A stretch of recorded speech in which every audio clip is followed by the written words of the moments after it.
মানুষ ছিল। তেমন পড়ালেখা কিচ্ছুই জানতো না, নামাজ পড়তো, রোজা রাখতো, আমাদের সাথে আমল করতো, কিন্তু স্পেশাল কোনো আমল আমাদের জানা নাই। আল্লামা সৈয়দী বলেন, যাহাবতু ইলা ইমরাতিহি, আমি তার ওয়াইফের কাছে গেলাম, বিবির কাছে। কারণ একজন বিবি জানে তার স্বামী কি আমল করে না করে। বিবিকে বলছে, বিবি নিশ্চিত করে বলছি তোমার স্বামীর কোনো না কোনো আমল আছে যে আমলটা আল্লাহর কাছে বেশি পছন্দনীয়, একটু খুঁজে বলো তো দেখি এমন কোন আমল থাকতে পারে যে আমলের কারণে সে আল্লাহর কোনো প্রিয় বান্দা হতে পারে। বিবিও বলছে, না তেমন বড় কোনো আমল তো করতে দেখি না, তবে প্রায় সময় দেখতাম তিনি একটা বই বুকে নিয়ে কাঁদতেন।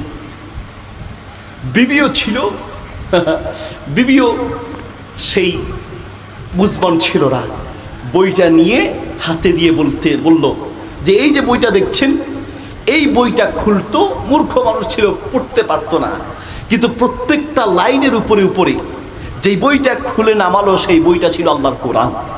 ওই কোরআনটা নিয়ে পড়া শিখতে পারে নাই। বিবি বলছে, প্রত্যেকটা আয়াতের উপরে প্রত্যেকটা লাইনে লাইনে হাত বুলাতো আর বলতো, হাদা কালামু রাব্বি, হাদা কালামু রাব্বি, হাদা কালামু রাব্বি, এটা আমার আল্লাহর কথা, এটা আমার আল্লাহর কথা, এটা আমার আল্লাহর কথা। আল্লামা সৈয়দী বলছেন, ওয়াল্লাহ ইন্না হাযা হুয়া, আল্লাহর কসম পড়া শিখতে পারে নাই, কিন্তু মুহাব্বতের কারণে আল্লাহ তার মর্যাদা বাড়িয়ে দিয়েছেন। আল্লাহু আকবার। হতে পারে, এমনটা হতে পারে। আল্লাহর কাছে কখনো কখনো আপনার কলিজার আফসোসের দাম আল্লাহর কাছে এত বেশি যা বলে বোঝানো যাবে না। প্রিয় ভাইয়ের আমার, এমন অসংখ্য দৃষ্টান্ত কোরআন সুন্নাহ ইসলাম ইতিহাসে আছে।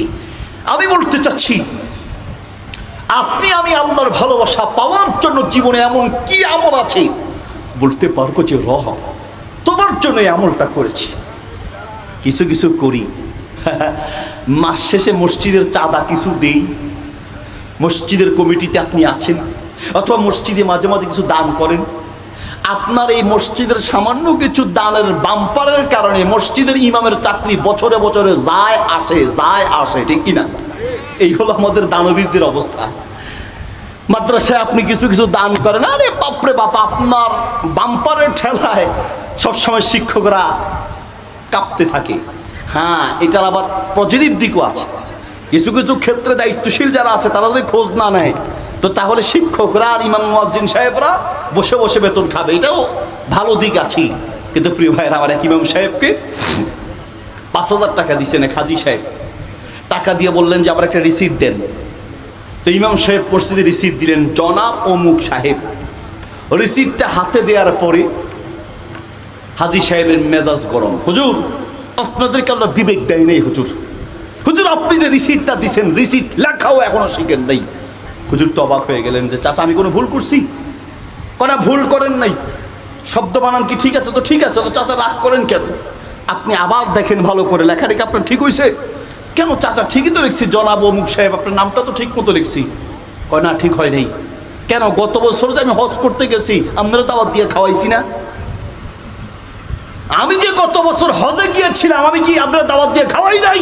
নাম যা লিখছেন হয়েছে, তার মানে ভুল কি বলেন? নামের শুরুতে আলহাজ লেখেন। এই হলো আমাদের দেশের বাস্তবতা। মসজিদের ইমাম সাহেব নামাজ পড়াচ্ছে, এখন মসজিদের আপনার সভাপতি সাহেবের নাম হচ্ছে ইব্রাহিম, সেক্রেটারির নাম হচ্ছে মুসা।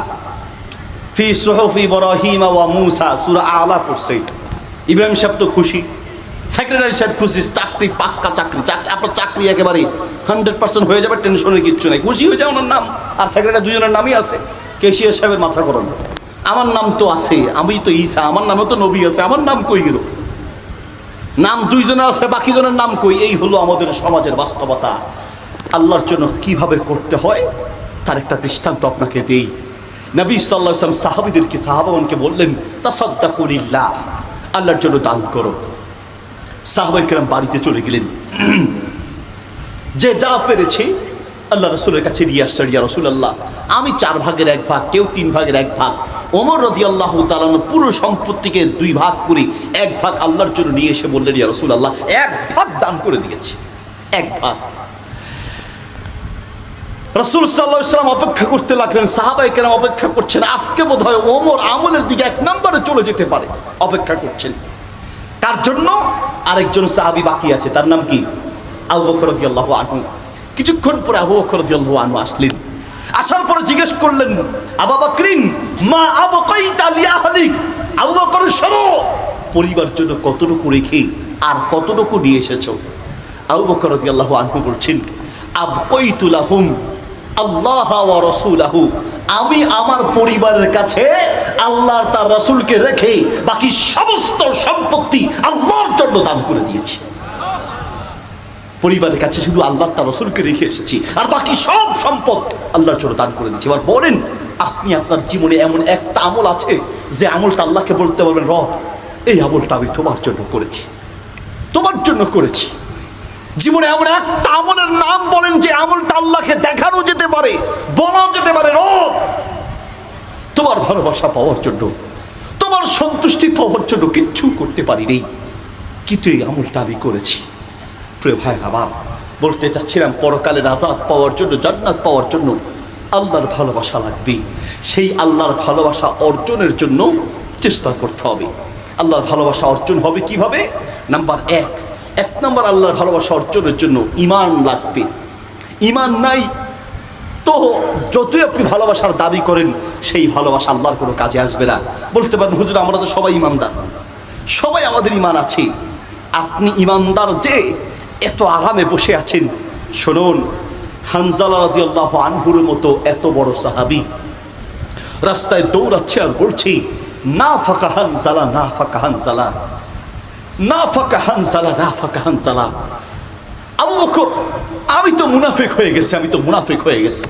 আবু বকর বলছেন, কি বলো হানজালা, তুমি মুনাফিক হয়ে গেছো? তোমাকে তো আমরা মুসলিম জানি, ইমানদার জানি, ভালো জানি। না আবু বকর, আমার তো মনে হয় মুনাফিক হয়ে গেছে, আমার ঈমান হারায় ফেলছে। কি বলো আবু বকর, কেন? বলছে, আমি যখন আল্লাহ রাসূলের কাছে থাকি তখন আমার মনটা একরকম থাকে, আর বাড়িতে যাওয়ার পরে মনটা পুরো দুনিয়া নিয়ে চিন্তা, দুনিয়ার টেনশনে অন্তরটা ভরপুর হয়ে থাকে। আমি তো মনে হয় মুনাফিক হয়ে গেছি। শুধুমাত্র অন্তরে দুনিয়ার চিন্তা আসে, এই টেনশনে নিজেকে চিন্তা করেন যে ঈমান আছে কি নাই, টেনশনে পড়ে যান। ওমর রাদিয়াল্লাহু আনহুর মতো এত বড় সাহাবী হুযায়ফা রাদিয়াল্লাহু আনহুকে ডেকে বলেন, হুযায়ফা আনতা সাহিবু রাসূলিল্লাহ, আনতা সাহিবু সিররি রাসূলিল্লাহ, তুমি তো আল্লাহ রাসূলের গোপন খবরগুলো তুমি জানতে, তোমার কাছে মুনাফিকদের লিস্ট ছিল। হুযায়ফা কসম করে বলছি, একটু লিস্টিটা খুলে দেখো, আমি ওমরের নাম সেই মুনাফিকদের খাতায় আছে কিনা। এত বড় সাহাবী যদি নিজের ঈমানের ব্যাপারে এত সতর্ক থাকেন, তো বলেন আপনার কি হবে আর আমার কি হবে? আপনার কি টেনশন আছে বলেন? জীবনে কয় রাত আপনার ঘুম আসে নাই শুধু নিজের ঈমান নিয়ে টেনশন করতে গিয়ে? নামাজ ভঙ্গের কারণ নিয়ে খুব চিন্তা করি, রোজা ভঙ্গের কারণ নিয়ে খুব সতর্ক থাকি। কত মাসালা আমাদের কাছে প্রশ্ন আসে, হুজুর রোজা ভঙ্গের কারণগুলো বলেন, হুজুর নামাজ ভঙ্গের কারণগুলো বলেন, হুজুর অজু ভঙ্গের কারণগুলো বলেন। বাচ্চাদেরকে মাদ্রাসায় মাদ্রাসায়, মুক্তবে সব জায়গায় পড়ানো হয় অজু ভঙ্গের কারণ, নামাজ ভঙ্গের কারণ, রোজা ভঙ্গের কারণ। দুঃখের বিষয়, বাচ্চাদেরকে পড়াই না আমরা ঈমান ভঙ্গের কারণ কাকে বলে। যারা আছেন বেশির থেকে বেশি 10টা কারণ জানেন, অথচ ঈমান ভঙ্গের এমন শত শত কারণ আছে। আমি 60টা কারণ, ঈমান ভঙ্গের 60টা কারণ দিয়ে একটা বই লিখেছি।